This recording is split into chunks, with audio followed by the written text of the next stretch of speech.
gala din. So, good morning sa mga nanonood. Nandito ako ngayon sa Manuel Uy Beach Resort sa Batangas. May entrance fee sila dito na 250 pesos para sa adult. And then, parking fee na 30 pesos.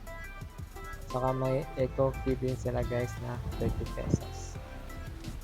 Total of 310 pesos lahat. So, okay naman siya, sulit. Ang ganda ng view guys. Ayan.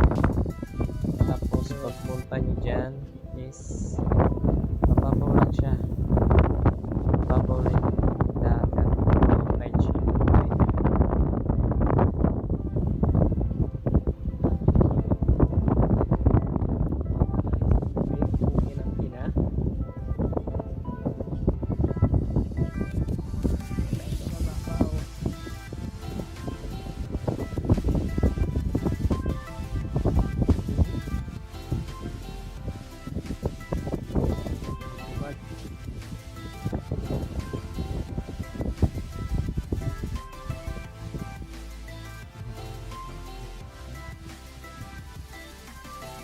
Malawak yung ano, tapos low tide lang siya, pwede sa mga bata.